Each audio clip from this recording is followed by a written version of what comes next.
Bienvenue sur Investissement Locatif TV, la chaîne des investisseurs immobiliers. Je suis très heureux de vous retrouver aujourd'hui en plateau avec mon invité. On va aborder la question cruciale des 5 clauses à vérifier lors d'un achat immobilier. On va en parler en plateau avec mon invité juste après cette vidéo. C'est parti. Jamais les investisseurs n'avaient pesé aussi lourd dans les ventes de logements anciens. En 2020, près de 30% des acquisitions ont concerné des biens dédiés à la location, une part qui a grimpé de plus de 8% sur un an. Dans le détail, c'est en Île-de-France qu'on trouve les plus fortes progressions de l'investissement locatif, dans des départements plus abordables que la capitale. Alors qu'elle a quasiment stagné à Paris, la part des achats dédiés à la location a augmenté de plus de 10% dans les Yvelines et dans le Val d'Oise, de plus de 15% dans les Hauts-de-Seine. La hausse dépasse même les 20% en Seine-Saint-Denis. La crise sanitaire et économique a clairement incité les Français à investir dans la pierre, aussi bien ceux qui avaient déjà de l'épargne à placer que ceux qui n'avaient pas les moyens de devenir propriétaires de leur résidence principale. Bon nombre de Parisiens sont ainsi derrière la plupart des investissements en périphérie de la capitale. Et je vous retrouve en plateau avec mon invité. Maître Sellard, bonjour. Bonjour. Merci d'avoir accepté mon invitation. Avec plaisir. On va parler aujourd'hui d'un sujet majeur qui est le fait d'acheter de l'immobilier locatif. Et je voudrais qu'on revienne sur les clauses lors de la signature d'un compromis ou d'une promesse de vente. Qu'est-ce qui est important pour un client investisseur qui veut aujourd'hui se lancer dans l'aventure de l'investissement locatif? Est-ce que vous pouvez nous citer les clauses qu'il faut absolument vérifier, et on va en parler, pour lui éviter les pièges du quotidien dans un achat immobilier?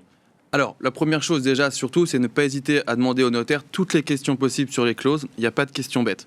Évidemment, il y a des clauses à cibler, ça c'est très important. Plusieurs clauses, je pense par exemple à l'usage. Si on est dans le cadre d'un investissement locatif, première question, est-ce qu'on part sur un usage d'habitation ou autre qu'habitation? Si on est sur autre qu'habitation, évidemment, ça veut dire que vous avez notamment un projet de louer le bien en meublé touristique, par exemple. Et dans ce cas-là, ça permet d'avoir une rentabilité beaucoup plus importante. Donc, première question, vous demandez au notaire quel est l'usage et vous assurez que c'est le bon usage. Alors, pour les téléspectateurs qui nous regardent, est-ce que vous pouvez leur expliquer qu'est-ce que l'usage et pourquoi c'est important d'avoir le bon usage pour le bien immobilier? C'est très important parce que si vous achetez par exemple un bien à usage autre qu'habitation et surtout qui a la commercialité, et ça, il faut demander au notaire, est-ce que ce bien a la commercialité, vous allez pouvoir, par exemple, louer beaucoup plus longtemps ce bien en meublé touristique, par exemple, alors que si vous êtes en habitation, vous êtes beaucoup plus limité. Donc, en 1, pour les téléspectateurs, vérifiez l'usage de votre bien pour pouvoir l'exploiter, bien évidemment, dans des conditions légales ensuite. Est-ce qu'il y a d'autres clauses, et notamment sur le financement, puisque c'est souvent des questions qui reviennent sur les téléspectateurs, comment est-ce qu'ils peuvent se protéger sur le financement, parce qu'ils ne savent pas s'ils vont avoir leur crédit ensuite? Le financement, c'est très important. La condition suspensive de prêt, c'est votre porte de sortie en cas de problème.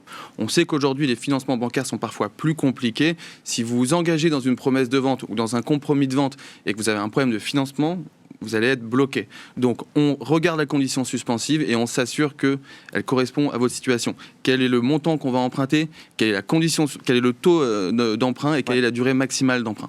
Alors, il y a une question spécifique que je vais vous poser. Chez nos clients investissement locatif, on les accompagne dans des opérations rentables. On va restructurer le bien. On va trouver un bien qui souvent est vétuste, nécessite des travaux. Et très souvent, le vendeur ne veut pas que la condition suspensive porte sur plus que le montant du bien, plus ce qu'on appelle généralement les frais de notaire, alors qu'il va y avoir potentiellement des travaux derrière à effectuer.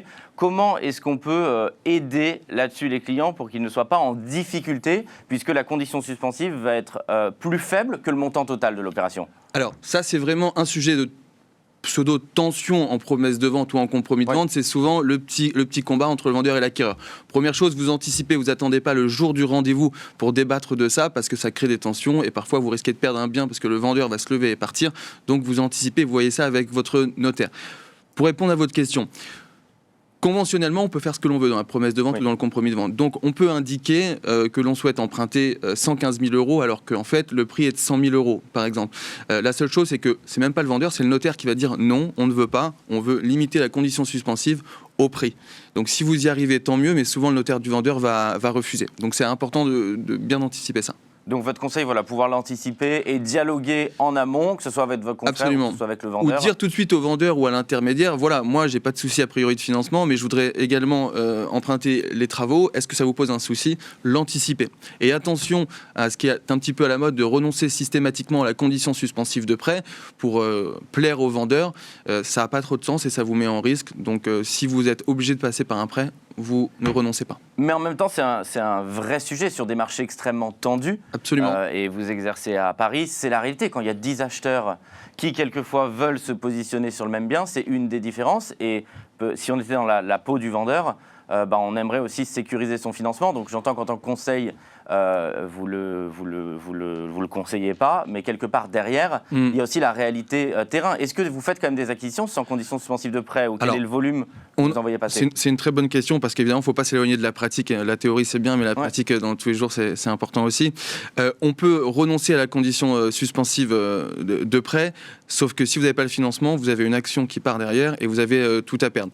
Le vendeur, il veut parfois absolument que vous renonciez à la condition suspensive de prêt, mais ça n'a pas d'intérêt. Si vous n'avez pas le financement, il partira en procédure. Son bien sera immobilisé pendant 2 ans. Il a tout à perdre également. Oui, ce que vous dites, c'est qu'il faut être sûr de son financement. C'est pas un jeu, il faut être sûr, il faut contrôler son financement. Et le vendeur n'a pas, en pratique, le vendeur n'a pas intérêt à vous faire renoncer à la condition suspensive. Si vous n'avez pas de prêt, il va immobiliser le vendeur aura son bien immobilisé pendant 2 ans en procédure. Il aura tout à perdre.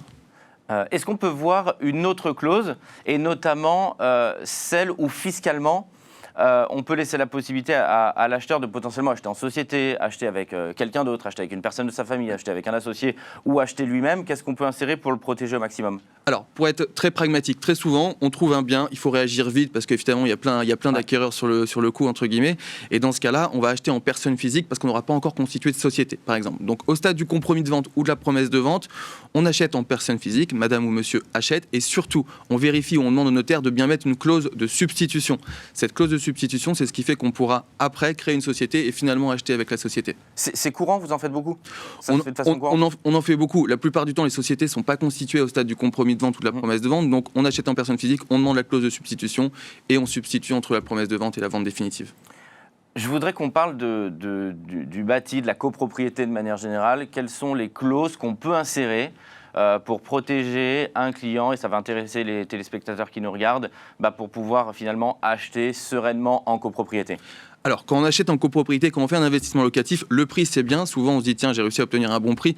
Un investissement locatif, c'est du global. On peut avoir un prix bas, mais avec des charges importantes, avec des procédures en cours, avec des charges qui sont juste pas possibles. Donc, on regarde la clause, notamment au niveau du financement, et surtout, on regarde le document qui s'appelle le prêt état daté. C'est le document du syndic qui va indiquer quelles sont les charges, quelles sont les procédures, quels sont tous les problèmes qu'il peut y avoir en termes de financement. Donc, le prêt état daté, vous demandez au notaire qui vous l'envoie avant la promesse de vente. De façon à pouvoir aborder des questions s'il y en a. Et je voudrais qu'on prenne une question sur ce prêt état daté, sur l'ensemble des acquisitions qu'on fait. Bon, une copropriété, c'est comme une entreprise. Il y a toujours quelque part des dettes, et c'est normal. Il y a à l'instant T, tout n'est pas parfaitement payé. Ça dépend aussi quand est fait le prêt état daté. S'il est fait le lendemain d'un appel de charge, il y aura forcément plus de dettes. Quelle est la jauge qu'on doit placer dans une copropriété pour se dire finalement c'est une dette normale ou c'est une dette excessive? Alors, très bonne question. La jauge, elle est en rapport avec vos tantièmes d'acquisition. Évidemment, si je vous dis tout de suite, il y a 100 000 euros de dette, vous allez dire, c'est pas possible, je ne le prends pas. Sauf que si vous avez des tantièmes, si votre quote-part de détention de l'immeuble est très faible, rapporté à votre quote-part, il n'y a pas de sujet. Donc, il faut mettre en perspective votre quote-part d'acquisition, qui est indiquée dans votre promesse de vente ou dans votre compromis de vente, et la dette. Comment est-ce que ça se passe sur le cas de copropriétaires qui seraient en impayé et qui restent en impayé? Donc forcément, dans ce prêt état daté, il y a une dette qui va être importante liée à un ou plusieurs copropriétaires. Est-ce que ce sont les autres copropriétaires qui font l'avance en cas d'impayé, et à quel moment on peut forcer ce copropriétaire-là à vendre finalement ou régulariser sa situation? Alors, effectivement, c'est les copropriétaires qui font les avances, sauf qu'aujourd'hui, les syndics, la plupart du temps, sont très réactifs. Dès qu'il y a des impayés, ils lancent une procédure. Soit le propriétaire règle ses dettes, soit il y a une saisie immobilière. Et pour ce qui est du marché parisien, puisqu'on en parlait, même s'il y a 20 000 euros de dette, ça correspond à 2 mètres carrés, il y a une saisie immobilière. L'argent ensuite est reversé au copropriétaire, donc voilà. Une des dernières clauses que je voudrais qu'on aborde, c'est le fait de acheter un bien vendu loué. Qu'est-ce qu'il faut faire? Est-ce que les baux sont tacitement reconductibles? Quel est votre conseil? Que ce soit du vide, que ce soit du meublé. Est-ce qu'on peut en parler? Quels sont les conseils que vous pouvez nous donner pour insérer des clauses dans le compromis ou la promesse pour sécuriser les investisseurs? Alors, c'est peut-être le plus important. Il faut savoir étudier un bail. Le bail, c'est compliqué. Quand on a un locataire, ça veut rien dire. Est-ce qu'on a un bail meublé? Est-ce qu'on a un bail nu? Tout ça, il faut le savoir parce qu'on peut délivrer des congés différents selon qu'on est en nu ou en meublé. Si je suis sur un bail meublé, je vais pouvoir sortir, entre guillemets, le locataire chaque année et donc c'est important pour l'investissement. Donc ça, c'est vraiment à prendre en compte. Ensuite, une erreur souvent commise par les acquéreurs, ils se disent j'ai un locataire, mais en fait je le sortirai progressivement et j'en mettrai un autre, etc., etc. Depuis la loi Allure, lorsque l'on achète un bien immobilier, si on veut délivrer un congé pour vendre, on doit attendre le premier renouvellement du bail. Donc les gens se disent dans 1 an, 2 ans, je peux le sortir pour congé pour vendre le locataire. Non, il y a le premier renouvellement. Et si on veut reprendre le bien, faire un congé pour reprise, il faudra attendre au moins 2 ans. Donc, bien étudier le bail. Et quelqu'un qui ne veut pas le reprendre parce que j'achète vendu loué, j'ai une bonne rentabilité, j'ai aucune raison de vouloir que mon locataire parte. Est-ce que les baux sont reconduits tacitement? Est-ce que je dois faire quelque chose administrativement dessus? Ou finalement, je reprends la propriété, tout suit son cours? Tout suit son cours. Si on n'a pas de sujet, si le locataire est bien et que le propriétaire est bien, le bail se renouvellera automatiquement, pas de formalité particulière à faire. La seule chose, c'est qu'en revanche, les loyers est souvent indexés sur un indice. Et dans ce cas-là, il faut vérifier quel est l'indice et bien actualiser les loyers. J'ai une dernière question. Comment est-ce qu'on peut être sûr, parce que c'est une anecdote personnelle que je donne, je suis propriétaire d'un ensemble immobilier à Melun que j'ai acheté il y a plusieurs années, je l'avais acheté à un particulier.